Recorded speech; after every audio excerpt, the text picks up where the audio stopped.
చర్చ చేయాలని ఇది అనుకోవడం జరిగింది.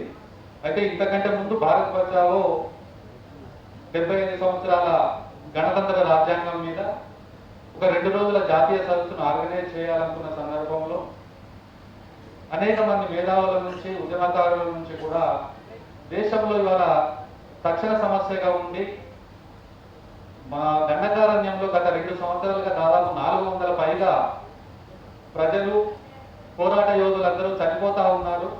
దేశవ్యాప్తంగా ఒక చర్చనీయాంశంగా వచ్చింది.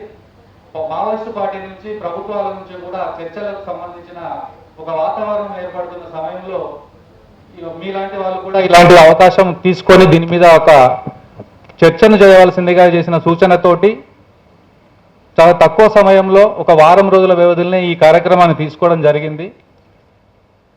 ఈ సందర్భంగా దండకారణ్యంలో ఆదివాసీ జాతి హననాన్ని అడ్డుకుందాం, రాజ్యాంగాన్ని 5వ 6వ షెడ్యూల్ను కాపాడుకుందాం, మావోయిస్టు పార్టీతోటి కేంద్ర రాష్ట్ర ప్రభుత్వాలు చర్చలు జరపాలనే డిమాండ్లతోటి ఈ సదస్సును ఆర్గనైజ్ చేస్తున్నాము.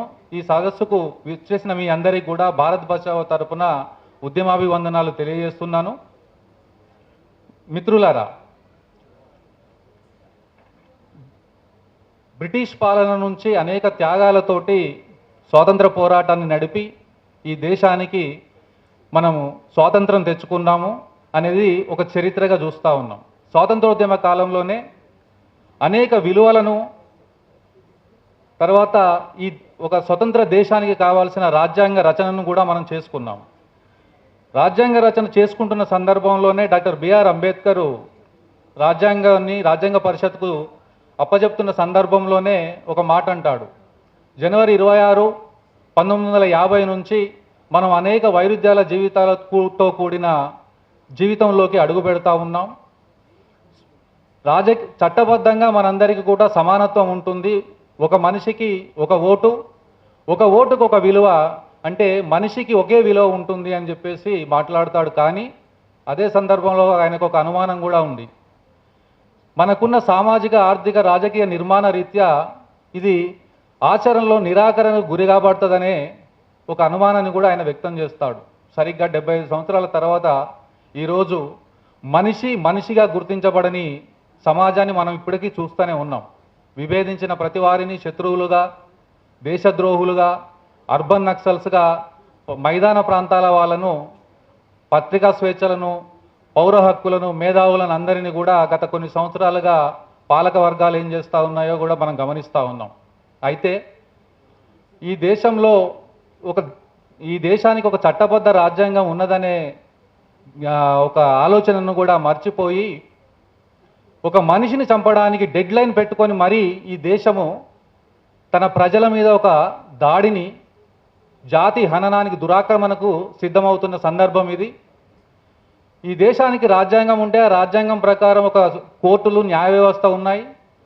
ఒక మనిషి ప్రాణాన్ని తీయడానికి కూడా చట్టబద్ధమైన ప్రొసీజర్ ఎలా ఉందో రాజ్యాంగం చెప్పింది.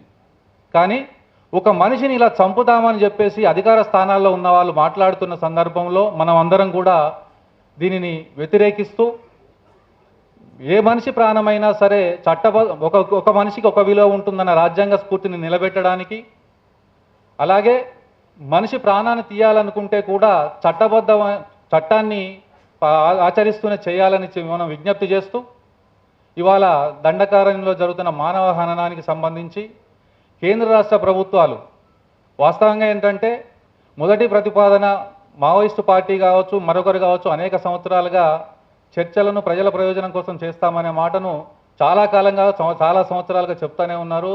అది ఈ తెలుగు ప్రాంతాల్లో ఉన్న వాళ్ళందరికీ కూడా తెలిసిన విషయమే. కానీ గత సంవత్సరం ఛత్తీస్గఢ్లో అధికారాన్ని చేపట్టిన బీజేపీ ప్రభుత్వము, విజయ్ శర్మ గారు డిప్యూటీ సీఎం మొదటిగా చేసిన ప్రకటన, మేము మావోయిస్టులతో చర్చలకు సిద్ధంగా ఉన్నామని చెప్పాడు. ఆ తర్వాత మావోయిస్ట్ పార్టీ నుంచి వికల్పు పేరు మీద కూడా ఒక సమాధానం వచ్చింది. ఆ సమాధానం తర్వాత మళ్ళీ వాళ్ళ పార్టీ నుంచి అభయ్ కేంద్ర కమిటీ పేరు మీద కూడా మేము మేమెప్పుడు మా సొంత ప్రయోజనాలు కాకుండా ప్రజల ప్రయోజనాల కోసం, ప్రజలు చనిపోతూ ఉన్నారు. గత 2 సంవత్సరాలుగా 400 మంది చనిపోతే అందులో 3వ వంతుకు పైగా సాధారణ ప్రజలు, ఆదివాసులు, మహిళలు ఉన్నారనేది మనకు వాళ్ళొక లిస్టును కూడా విడుదల చేసిండ్రు. గత సంవత్సరం జనవరి 1వ తారీఖునే 6 నెలల పసికందు, పాలు తాగుతున్న పసికందు సోడి మంగ్లీని చంపిన విషయం కూడా మనం ఈ సందర్భంగా గుర్తు చేసుకుంటూ, ఆ దిశగా మనమందరం ప్రభుత్వాలను, మావోయిస్టు పార్టీని కూడా చర్చల కోసం ముందుకు రావాల్సిందిగా, కాల్పుల విరమణను పాటించవలసిందిగా విజ్ఞప్తి చేస్తూ ఆ వాతావరణాన్ని క్రియేట్ చేయడానికి ఈ సదస్సుకు నిర్వహించడానికి ప్రొఫెసర్ హరగోపాల్ గారు వేదిక మీదకి రావాల్సిందిగా ఆహ్వానిస్తూ ఉన్నాం.